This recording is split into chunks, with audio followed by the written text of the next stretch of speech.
Welcome to our next part for question number 16 top 20 question from set मा छौं हामी जसको आज चाहिँ 16 नम्बर क्वेशन लिएर आएका छौं। क्वेशन यस प्रकार छ According to a survey among the SE appeared students from a school 70% were interested in studying science and 40% were interested in studying staff nurse, but 25% they need to give information, while 21 students were interested to study both science and staff nurse. Based on this information, answer the following question भनेको छ। पहिला क्वेशनलाई सम्झौं। यसै दिन गइरहेका विद्यार्थीहरूमा एउटा सर्वेक्षण गरियो र उक्त सर्वेक्षण अनुसार 70% विद्यार्थीहरूले साइन्स पढ्न रुचाए भने 40% विद्यार्थीहरूले स्टाफ नर्स पढ्न रुचाए र 25% विद्यार्थीहरूले चाहिँ इन्फर्मेसन दिन चाहेनन्। 25% they need to give information भनेको इन्फर्मेसनै दिन चाहेनन्। 21 students were interested to study both science and staff nurse भन्छ। 21 जना विद्यार्थीहरूले दुईटै विषय पढ्न रुचाए। अरु सबै डाटा पर्सेन्टेजमा दिएको छ र एउटा इन्टरसेक्सनको पार्ट चाहिँ हामीलाई नम्बरमा दिएको छ। यस्तो मिक्स टाइपको क्वेशन पनि इम्पोर्टेन्ट हुने गर्छ र विद्यार्थीहरू कन्फ्युजन पनि हुने गर्छन्। सो यो क्वेशनलाई विशेष महत्त्वका साथ प्र्याक्टिस गर्नु होला। त ए नम्बरमा भन्छ right the cardinal notation to represent given 25% if yes and n denote the set of students who are interested in studying science and staff nurse respectively. Question number B मा भन्छ find the total number of students inquired in the survey. कति जना विद्यार्थीहरुमा सर्वेक्षण गरिएको थियो त्यसलाई नम्बरमा निकालो भनेको छ। क्वेशन नम्बर सी मा भन्छ identify the number of student who like to study at least one subject. कम्तीमा पनि एउटा सब्जेक्ट पढ्न रुचाउने विद्यार्थीहरुको संख्या निकालो भन्छ सी मा। र डी मा भन्छ if all the student who are interested in studying staff nurse are also interested in studying science right the cardinality of S intersection n भनेको छ। त इम्पोर्टेन्ट क्वेशन रहने छ यो। त यसको सोलुसनमा हामी डीपली बुझ्ने कोसिस गर्ने छौं। त यहाँ डाटा चाहिँ केमा दिएको छ पर्सेन्टेजमा। त जम्मा विद्यार्थी संख्या हामीलाई थाहा छैन भने त्यो बेला चाहिँ n अफ u भनेको कति राख्ने गर्छौं त हामी 100% भनेर राख्छौं। र साइन्स पढ्न मन पराउने यसले जनाउ भनेको चाहिँ साइन्सलाई 70% थिए र स्टाफ नर्स पढ्न चाहने भनेको n ले जनाउ भनेको चाहिँ n अफ n भनेको कति छ तपाईको 40% छ। र दुईटै विषय पढ्न नचाहने अर्थात इन्फर्मेसनै नदिएका भनेको यस युनियन n कम्प्लिमेन्टमा जानेछन् ती भनेका 25% छ है।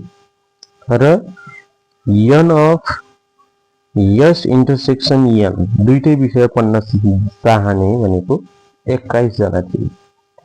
यो हाम्रो गिभन कुरा भयो। क्वेशन नम्बर ए मा भनेको थियो सायद लेखि पनि हाल्यौ हामीले माथिको 25% ले केलाई जनाउँछ भनेको 25% भनेर त लेखिसकेका छौं नि। त्यसमै आन्सर लेखे पनि भइहाल्यो नत्र यहाँनिर त्यो 25% ले त यस युनियन n कम्प्लिमेन्टलाई जनाउने रहेछ 25% भनेर। यो हाम्रो आन्सर नै हो। क्वेशन नम्बर बी मा भन्छ find the total number of student enquired in the survey. Total number n of u भनेको 100% त मानेका छौं तर यो नम्बरमा कति हो नम्बरमा चाहिँ कति हो त्यो निकाल्नु पर्ने छ। त्यसको लागि पहिला हामीलाई के चाहियो त फर्मुला n अफ u बाट नै जानेछौं। n of u equal to n of s plus n of n minus n of s intersection n plus n of s union n complement. सबै डाटा पर्सेन्टमै लेख्ने छौं यहाँ 100 equal to n of s भनेको 70 छ, n of n भनेको 40 minus इन्टरसेक्सनमा 21 जना थिए, 21 जना थिए, तर हामीलाई पर्सेन्टमा निकाल्नु पर्यो त्यसलाई पहिला कति हो त्यो, प्लस युनियनको बादमा चाहिँ 25 छ। त 100 इक्वल टु यसलाई जोड्ने हो भने तपाईको कति निस्किन्छ त भन्दाखेरि 135 निस्किनेछ minus n of s intersection n। त n of s intersection n भनेको 135 माइनस 100 गरिदिनु होला, therefore n of s intersection n भनेको 35% आयो। त अकॉर्डिंग टू क्वेशन इन्टरसेक्सनमा त कति जना दिएको छ 21%, त यो बराबर हामी कति भन्न सक्छौं 21 भन्न सक्छौं। त और 1% भनेको कति हो त 21/35 हुनेछ, देयरफोर 100% भनेको कति हुनेछ 21/35 इन्टु 100। त यो भनेको क्याल्कुलेसन गर्दाखेरि 60 जना आउनेछ। देयरफोर n अफ u भनेको 100 मानेका छौं भने 100 लाई के लेख्न पायौं त n अफ u भनेर हामीले 60 जना लेख्न पायौं। यो हाम्रो आन्सर हुनेछ। त 60 जनामा सर्वेक्षण गरिएको रहेछ भन्ने कुरा पनि थाहा भयो। सी नम्बरमा भन्छ identify number of student who like to study at least one subject. n of at least को मिनिङ हामीले सम्झिसकेका छौं, यस युनियन n निकाल भनेको जो भनेको के हुन्छ n of u minus n of s union n complement.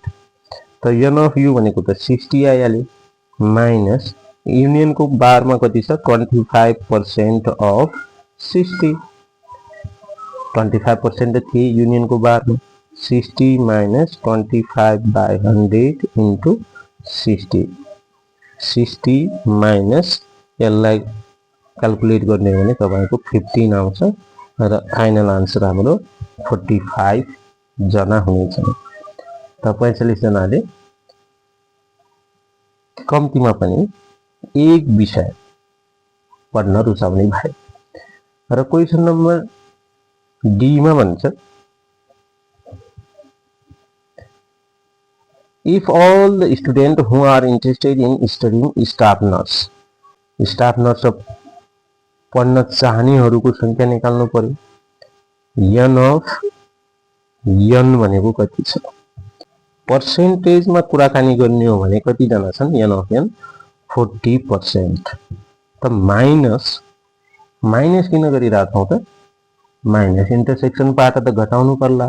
त इन्टरसेक्सन कति आएको छ यहाँनिर हामी आन्सरमा हेर्न सक्छौं n of s intersection n भनेर यहाँनिर कति आएको छ 35।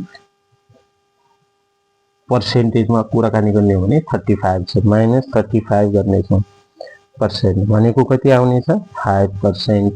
5% भनेको 5% अफ 60 हो के त 60 कै 5% त हो। यो गर्ने हो भने कति आउनेछ त 5/100 इन्टु 60। यसलाई सल्भ गर्ने हो भने कति आउँछ तपाई 3 जना आउनेछ। त अर्को के छ साइन्सको पनि निकाल्नु पर्ला यसरी नै। n अफ s भनेको पर्सेन्टेजमा कति छ 70% माइनस 35, यो केमा आउँछ पर्सेन्टमा कति आयो 35% नै भयो। यो भनेको 35% अफ 60, यो भनेको कति आउनेछ तपाईको 21 आउनेछ। सल्भ गर्नु होला यसलाई। हामीलाई सोधेको के हो त n of s intersection n मा कति हुनेछ भनेको। n of s intersection n मा 21 स्टुडेन्ट त पहिल्यै दिएको छ क्वेशनले, प्लस किन गर्यौं त जो स्टाफ नर्स पढ्न रुचाउने विद्यार्थीहरु थिए ती जम्मै विद्यार्थीहरु साइन्स पढ्न रुचाउँछन्, इन्टरसेक्सनमै थपिनेछन्। हाम्रो चाहिँ इन्टरसेक्सन पार्ट भनेको कति हुनेछ त 24 को। यो हाम्रो फाइनल आन्सर हो। n of s intersection n भनेको 24। त यसलाई हामी भेन डायग्रामबाट पनि बुझ्न सक्छौं। यहाँनिर भेन डायग्राम बनाइदिन्छौँ हामी। यो भेन डायग्रामबाट पनि बुझ्न सकिन्छ। दुईटा सेट थियो, साइन्स पढ्ने र स्टाफ नर्स पढ्ने। त पुरानो कति थियो? 21 जना इन्टरसेक्सनमा। अनि एन नट यस